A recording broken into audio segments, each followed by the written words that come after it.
നേരത്തെ പറഞ്ഞതിന്റെ കണ്ടിന്യൂഷൻ ആയിട്ട് പറയാണ്. എന്താണ് വാൽസ് ബോണ്ട് തിയറി അനുസരിച്ച് നമ്മൾ നേരത്തെ പറഞ്ഞെന്തായിരുന്നു? NiCl4 2- formed by the combination of Ni2 plus and 4 chloride ions, and we have seen that the Ni2 plus have the D8 configuration and there are 8 electrons in the 3d orbital.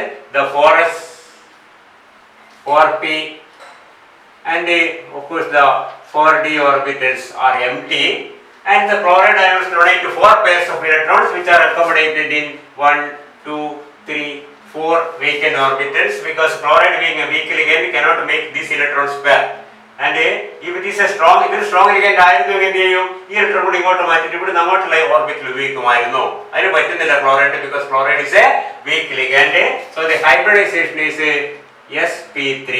The shape is tetrahedral, and since there are 2 electrons, it is a paramagnetic. Okay.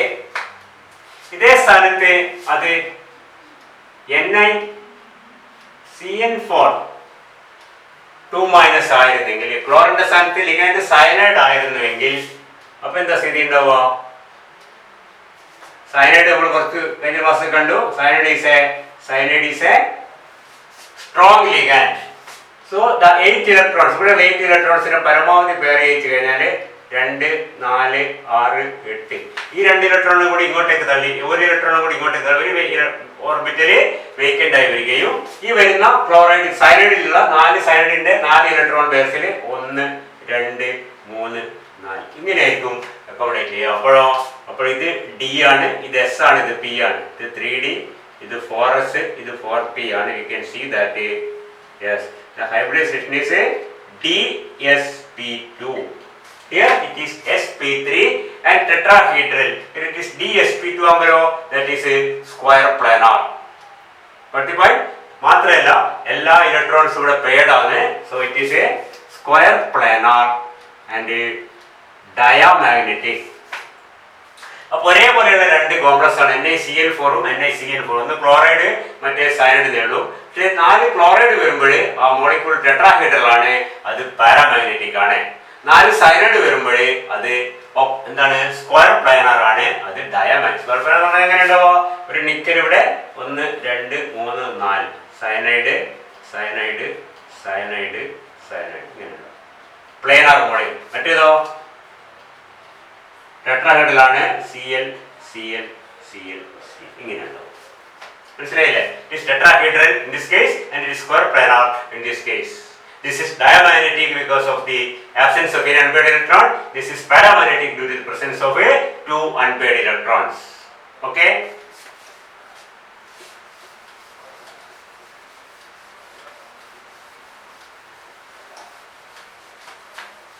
ഇനി വേറെ example എടുക്കും. ഇതേപോലത്തെ ചെറിയ വ്യത്യാസമുണ്ട്, എന്നാലും ഏകദേശം ഇതേപോലെ തോന്നുന്ന ഒരു മോളിക്യൂളാണ് NiCO4 ടൈംസ്.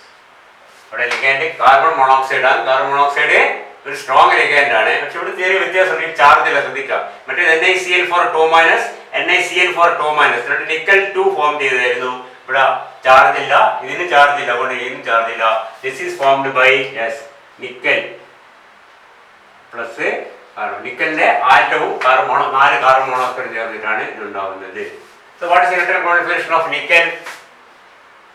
നിക്കൽ ആറ്റം ശ്രദ്ധിക്കാം. ഇതൊക്കെ ഇങ്ങനെയൊക്കെയാണ് നമുക്ക് മാറിപ്പോറിയാണ്. നിക്കൽ അയോൺ അല്ല, നിക്കൽ ആറ്റമാണ്. നിക്കലിന്റെ ഇലക്ട്രോൺ കോൺഫിഗറേഷൻ എന്താണ്?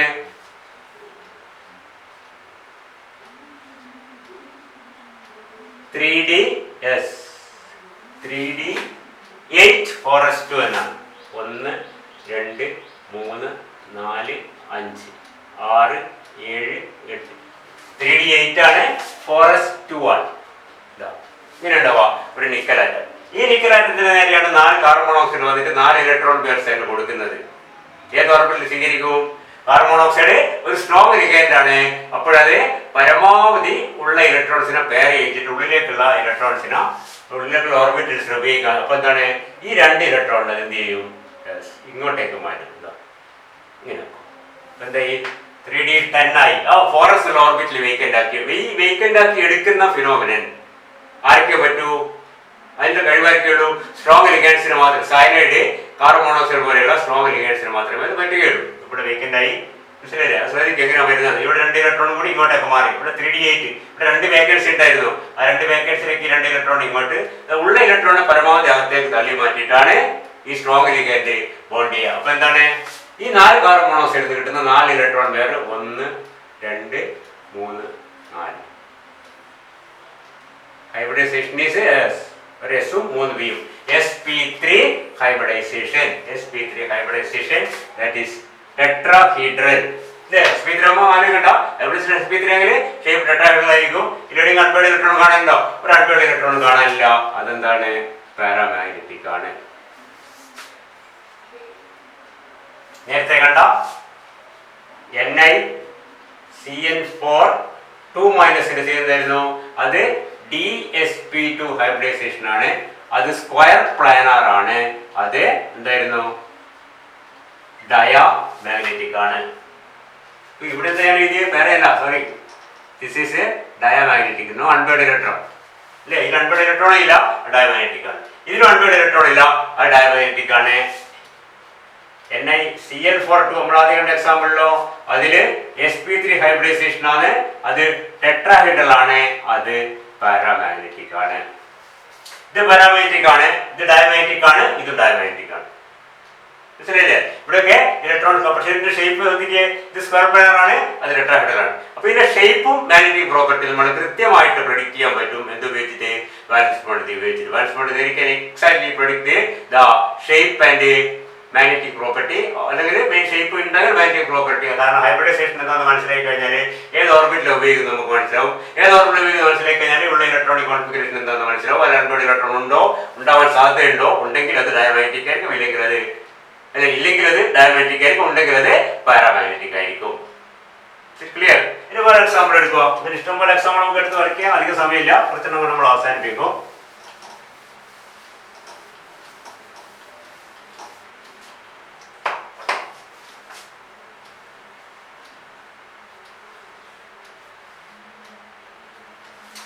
FeCO5 നമ്മളിപ്പോ കണ്ട NiCO4 പോലെ തന്നെ ഇത് അയൺ ആറ്റവും കാർബൺ മോണോക്സൈഡും ചേർന്നുണ്ടാവുന്നതാണ്. ഇതിനുള്ള ചാർജ് ഇല്ല.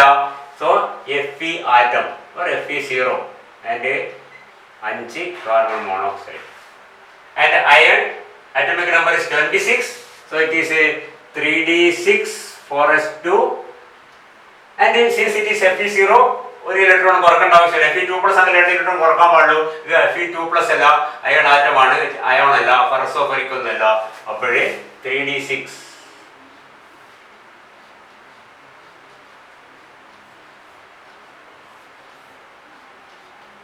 3d 4s and 4p. 3d6 4s2 1 2 3 4 5 6 3d6 and 4s2.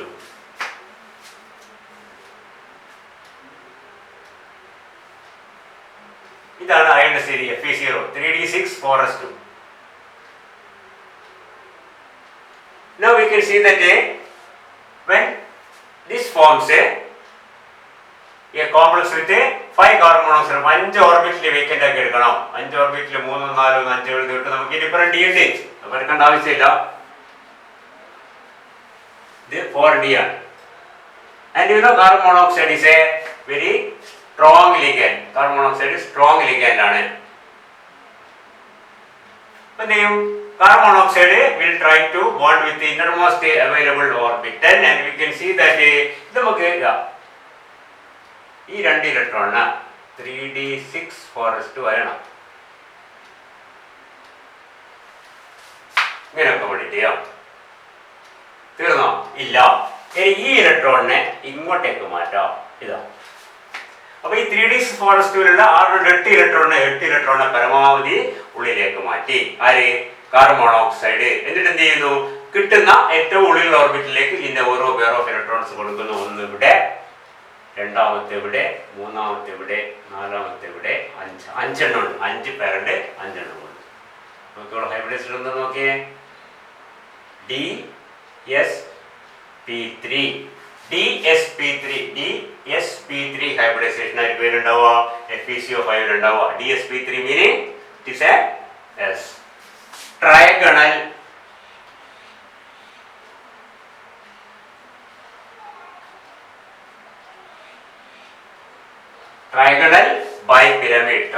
bipyramid, and you can see that all the electrons are no unpaired electron is seen in this case, ellam paired aanu, so it will be yes,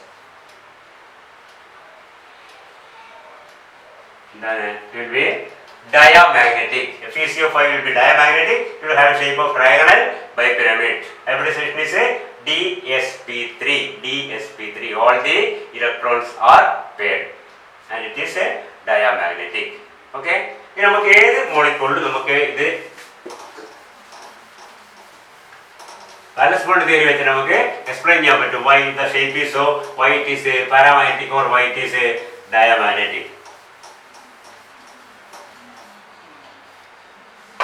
പിന്നെ ചെറിയ ചില exceptions ഒക്കെ നമുക്ക് കാണും. നമ്മളിപ്പോൾ കോപ്പറിന്റെ case എടുക്കുക. Copper forms CuNH3 4 times 2+. ഈ complex നമ്മൾ എടുത്തു കഴിഞ്ഞാൽ you can see that this is formed by the combination of a copper 2+ and 4 ammonia molecules. Copper 2+ and 4 ammonia molecules. And you know what is the electric configuration of copper 2+? Copper configuration എന്താണ്? അതൊക്കെ നമ്മൾ ഉള്ളിൽ വരുന്ന കോപ്പറിന്റെ atomic number iron, cobalt, nickel, copper, zinc. സിങ്കിന്റെ തൊട്ട് ബാക്കിൽ വരുന്നതാണ് കോപ്പർ.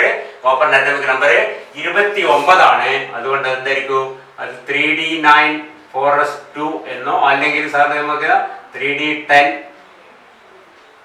4s1 ഇങ്ങനെ എഴുതരുത്. കാരണം എന്താണ്? Because of the special stability connected with the fully paired electrons, it will not be 3d9 4, it will be 3d10 4s1. എന്താണ് കുഴപ്പമൊന്നുമില്ല. കോപ്പർ 2+ ആകുമ്പോൾ രണ്ട് ഇലക്ട്രോൺസ് പോകണം. ഇതിൽ രണ്ട് പോയാലും എന്താണ് ഉത്തരം? Cu2+ will be 3d9. അല്ലെ, ഇതിൽ രണ്ട് പോയാലും രണ്ട് ഇലക്ട്രോൺ പോയ ബാക്കി എന്താണ്? ഡിയില് 9 ഇലക്ട്രോൺ. അത് ഡിയിൽ 10ഉം എസിൽ 1 ആയാലും ഡിയിൽ 9ഉം എസിൽ 2 ആയാലും രണ്ട് ഇലക്ട്രോൺസ് പോയി കഴിഞ്ഞാൽ that will be 3d9.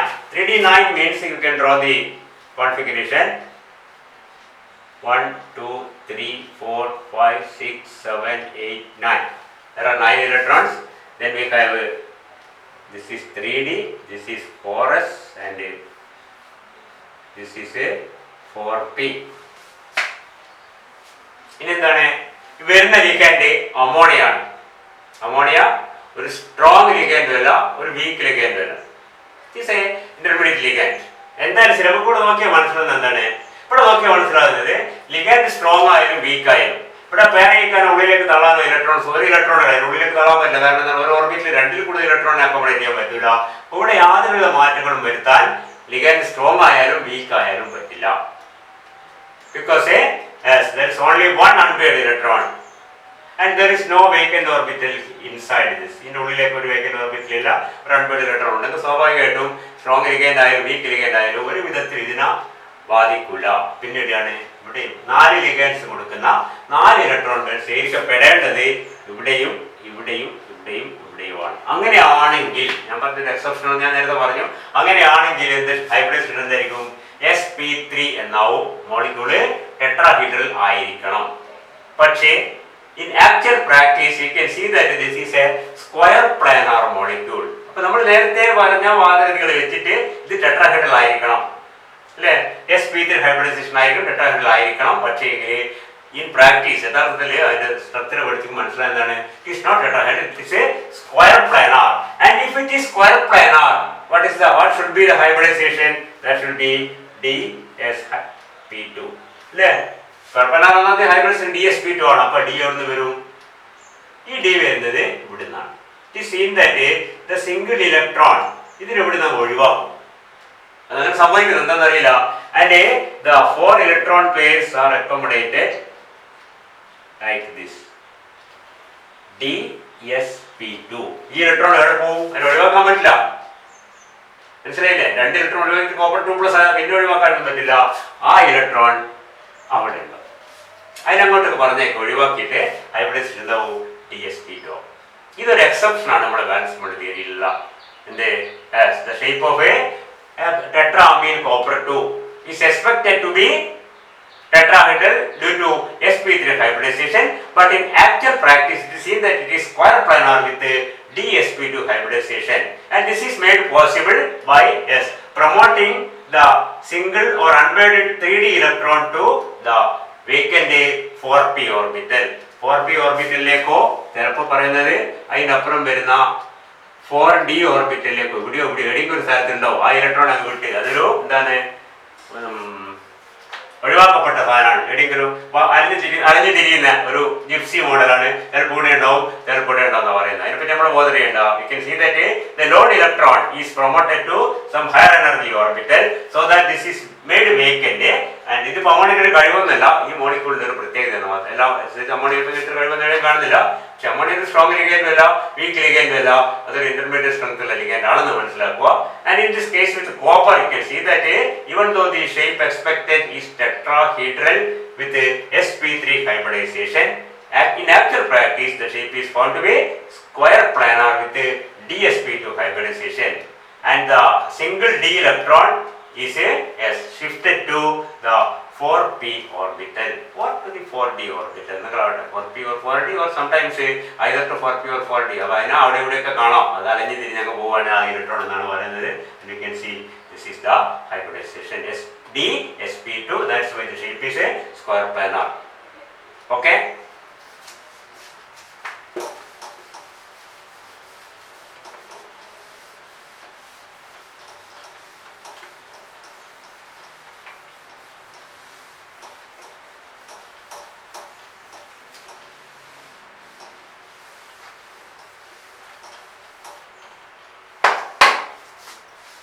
Let's take the case of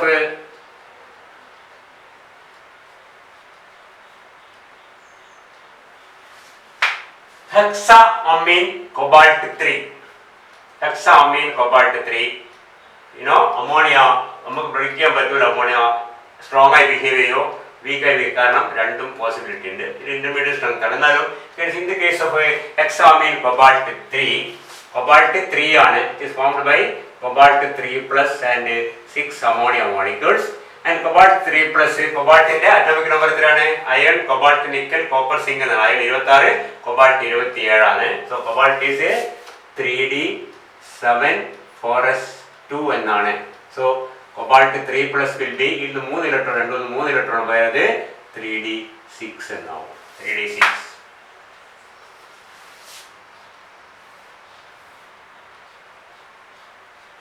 3d 4s 4p 4d 3d6 1 2 3 4 5 6 3d6, that is a cobalt 3 plus. And you can see that in this case ammonia behaves as a strong ligand. Ammonia actually is a ligand of intermediate strength, but with cobalt 3 plus it behaves as a strong ligand. And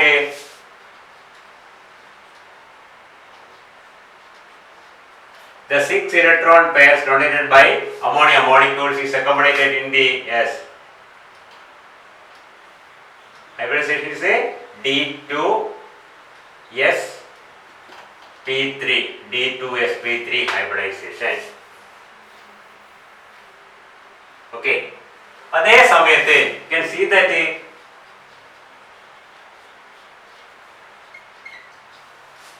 വ്യത്യാസം ഇത് 2 plus ആണ്. 2 plus ആകുമ്പോൾ CO2 plus is D7 അല്ലേ? 3d7 4s2 ആണ് cobalt. 2 plus ആകുമ്പോൾ 3d7 ആയിരിക്കും. അപ്പോൾ cobalt 2ന്റെ കൂടി എത്തുമ്പോൾ you can see that ammonia behaves as a weak ligand. അതാണ് അമോണിയന്റെ പ്രത്യേകത. ഞാൻ പറഞ്ഞ അമോണിയ ഇന്റർമീഡിയറ്റ് സ്ട്രെങ്ത് ആണ്. ഇവിടെ 7 electron 1 2 3 4 5 6 7.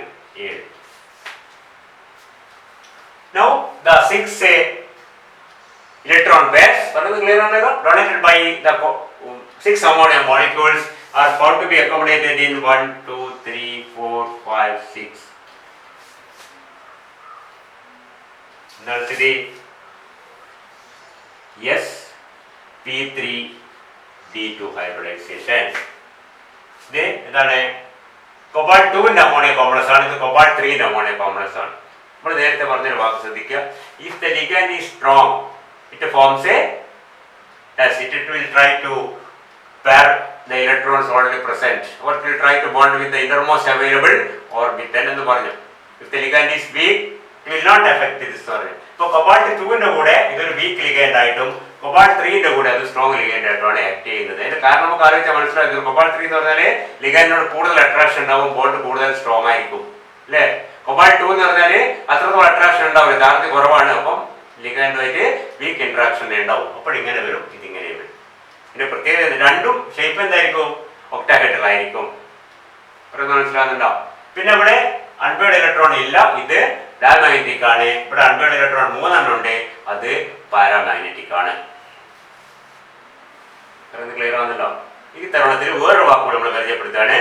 If the hybridisation is D2sp3 D2sp3 hybridisation ആണെങ്കിൽ ഡി ഉള്ളിലാണ് വരുന്നത്. Such complexes are called inner orbital complexes. And if the hybridization sp3 d2 d പുറത്താണ് വരുന്നത്. ശ്രദ്ധിക്കുക, d2 sp3 ആണെങ്കിൽ d ഉള്ളിലാണ്, sp3 d2 ആണെങ്കിൽ d പുറത്താണ്. അപ്പോൾ ഇതിന്റെ പേരെന്താണ്?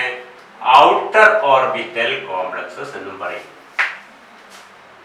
Inner orbital complexes and outer orbital complexes depending on whether the inner d orbital or outer d orbital is 4s 4p 4d ആണെങ്കിൽ എന്താണ്? അത് ഔട്ടർ d ആണ്. 3d 4s 4p എന്നത് ഇന്നർ d ആണ്. ഇന്നർ d ഉപയോഗിക്കുമ്പോൾ unpaired ഇലക്ട്രോൺസിന്റെ എണ്ണം പരമാവധി കുറവായിരിക്കും അല്ലേ. ഇന്നർ d ഉപയോഗിക്കാൻ എന്താ ഉദ്ദേശിക്കുന്നത്? അവിടെയുള്ള ഇലക്ട്രോൺസിനെ പരമാവധി പേരയിക്കാൻ ശ്രമിക്കും അല്ലേ. ഔട്ടർ d ഉപയോഗിക്കാന്നല്ലോ, ഔട്ടർ d ഉപയോഗിക്കുന്നത് ഇവിടെയുള്ള ഇലക്ട്രോണിന്റെ പേരിങ്ങിനൊന്നും ബാധിക്കില്ല, അൺപെയർഡ് ഇലക്ട്രോൺസിന്റെ എണ്ണം കൂടുതലായിരിക്കും. Outer orbital complexes are also called high spin complexes. The spin is the term connected with the unpaired electron. You know, this is called a low spin complexes. Now, low spin complexes or inner orbital complexes are formed by strong ligands, and high spin complexes or outer orbital complexes are formed by weak ligands. ശ്രദ്ധിക്കുന്നുണ്ടോ? Outer orbital complexes sp3d2 ഉള്ളിലെ ഡീനെ ബാധിക്കുന്നില്ല. ആരാണ്? Weak ligand ആണ്. ഉള്ളിലെ ഡീനെ ബാധിക്കാത്ത കാലത്തോളം unpaired ഇലക്ട്രോൺസിന്റെ എണ്ണം കൂടുതലായിരിക്കും, അത് ഹൈ സ്പിൻ ആയിരിക്കും. High spin complexes outer orbital complexes, low spin complexes inner orbital complexes. Inner orbital complexes are formed by strong ligand. Inner orbital അകത്തേക്ക് എന്ന് ബോണ്ട് ചെയ്യുന്നു. ആരാണ്? Strong ligand. Outer orbital complex പുറത്തെ ഓർബിറ്റലായിട്ടേ ബോണ്ട് ചെയ്യുന്നുള്ളൂ. ആരാണ്? Weak ligand. Weak ligand outer orbital complex form ചെയ്യും, അത് ഹൈ സ്പിൻ ആയിരിക്കും. ഡയാപാര എന്ന് പറയാൻ പറ്റും നമുക്ക്, എക്സാമ്പിൾ നമുക്ക് കാണാം. പിന്നെ strong ligand inner orbital complex form ചെയ്യും, അത് ലോ സ്പിൻ കോംപ്ലക്സ് ആയിരിക്കും. പറയുന്ന പോലെ തെറ്റിപ്പോയത്. Strong ligands form inner orbital complex. Hybridization is a D2sp3 and they are also called a low spin complexes. Okay, weak ligands form outer orbital complexes. Hybridization is a sp3d2 outer d പുറത്തേക്ക് പോയി sp3d2 and they are high spin complexes. High spin outer orbital weak ligand, low spin inner orbital strong ligand. മാറിപ്പോയത് clear? അത് ശ്രദ്ധിക്കും. Okay,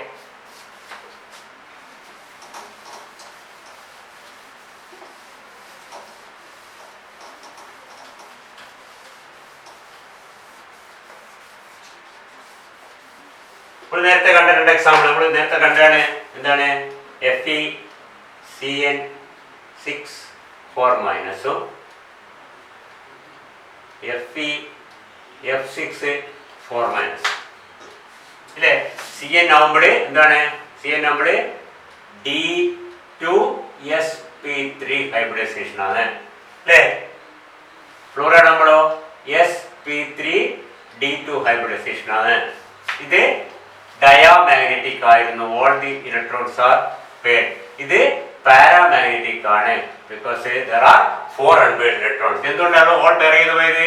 ഈ D ഓർബിറ്റിലുള്ള 6 ഇലക്ട്രോൺസിൽ 6 pair ചെയ്ത് ഇപ്പൊ 3 കളി വന്ന് 2 കളി ബാക്കി വന്ന് D2sp3 വന്നു. മറ്റേലോ 6 2 2 2 1 1 ആയിട്ടാണ് നിൽക്കുകയാണ്, യാതൊരു മാറ്റം 6 ഇലക്ട്രോൺ. മനസ്സിലായില്ലേ?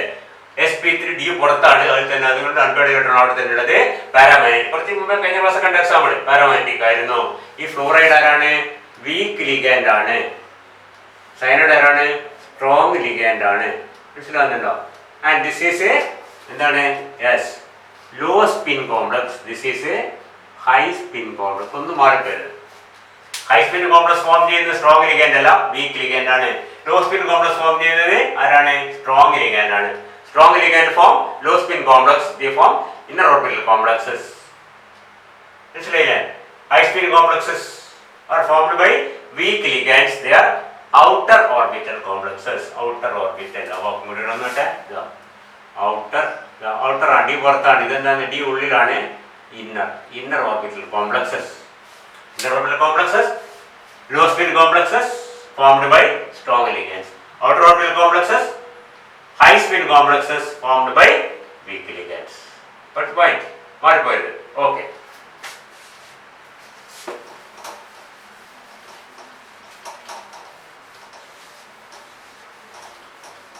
അപ്പോൾ അതാണ് നമ്മുടെ ബാലൻസ് ബോണ്ട് തിയറി ഉണ്ടാകുന്നത്. ബാലൻസ് ബോണ്ട് തിയറിന്റെ ഏറ്റവും വലിയ അഡ്വാൻറ്റേജ് എന്ന് പറഞ്ഞാൽ it can clearly predict the shape of the molecule and also its magnetic behaviour. Why will it be paramagnetic or diamagnetic? Paramagnetic ആയിട്ട് എന്തുകൊണ്ടായി എന്നുള്ളത് കൃത്യമായിട്ട് പ്രെഡിക്റ്റ് ചെയ്യാൻ പറ്റും. പാരാമാഗ്നറ്റിക് ആകുമ്പോൾ തന്നെ ഞാൻ പറഞ്ഞു, ഒരു എക്സാമ്പിൾ എടുക്കാം. ഇപ്പോൾ FeCN6 4 മൈനസും FeCN6 3 മൈനസും ഉണ്ട്. അപ്പോൾ hexacyanophorate 3, hexacyanophorate 2. hexacyanophorate 2 ആദ്യത്തേത്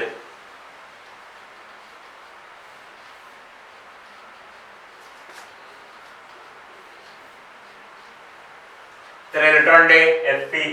Fe2+ ആണ്. 6 ഇലക്ട്രോൺ ഉണ്ട്. 1 2 3 4 5 6 ഇങ്ങനെ. കാരണം സയനൈഡ് സ്ട്രോങ് ലിഗാൻഡ് പരമാവധി പേരെയും ഇവിടെയും ഇവിടെയും ഇവിടെയും ഇവിടെയും ഇവിടെയും ഇവിടെയാണ് 6 സയനൈഡിന്റെ ഇലക്ട്രോൺ പേർസ് വരുന്നത്. All the electrons are paired and it is diamagnetic. Whereas in the case of FeCN6 3- അത് ഫോം ചെയ്യുന്നത് അയൺ 3 ആണ്. ഇത് അയൺ 2 ഫോം ചെയ്യുന്നത്. ഇത് അയൺ 3 ആ ഫോം ചെയ്യുന്നത്. ഈ 3 അല്ല കേട്ടോ. അയൺ 2 ഫോം ചെയ്യുന്നതുകൊണ്ട് 4- ആയി. അയൺ 3 ഫോം ചെയ്യുന്നതുകൊണ്ട് 3-. അയൺ 3 ആകുമ്പോൾ ഇലക്ട്രോൺ കുറവാണ്. ഇവിടെ ആകെ ഉണ്ടാകുന്ന വ്യത്യാസം എന്ന് പറഞ്ഞാൽ 1 2 3 4 5 ഇലക്ട്രോൺ ഉണ്ടാവും. അയൺ 3 ആയതുകൊണ്ട് 6ാമത്തെ ഇലക്ട്രോൺ ഇല്ല. അപ്പോഴും 1 2 3 4 സയനൈഡ് സ്ട്രോങ് ലിഗാൻഡ് ആണ് അവിടെ ആയാലും. And we can see the condition, then there will be one unpaired electron. ഒരു unpaired electron ഉണ്ടാവും. കാരണം 5 ഇലക്ട്രോൺ ആണ് Fe3+ ഉള്ളത്. അത് പരമാവധി പെയർ ചെയ്താലും ഒരു unpaired electron വരും. അത് Fe(F6) 3- ആയാലോ അപ്പോഴേ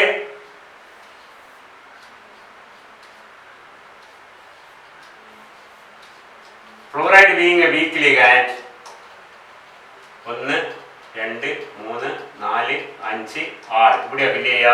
ഇവിടെയുള്ള 5 ഇലക്ട്രോൺ 1 2 3 4 5. ഈ 5-ന് യാതൊരു മാറ്റവും വരില്ല. കാരണം എന്താണ്? ഇത് ഫ്ലൂറൈഡ് ആണ്. ഈ സാധനമാണ് മൂന്നാമത്.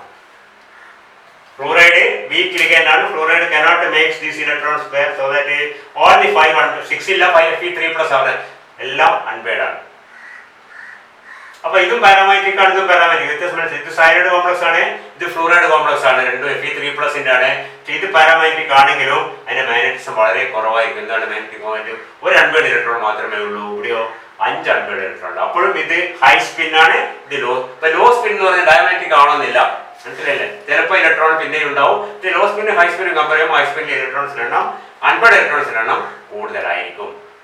hexafluoroferrate 3 has 5 unpaired electrons. Hexacyanoferrate 3 has 1 unpaired. Hexacyanoferrate 3 has 1 unpaired electron. Hexafluoroferrate 3 has a 5 unpaired electron. Even though both are paramagnetic, this is more magnetic than, no doubt, because it is magnetic due to the presence of only a single unpaired electron. This is magnetic because of the presence of 5 unpaired electrons. There is a difference, and we can see that this is more paramagnetic than this one.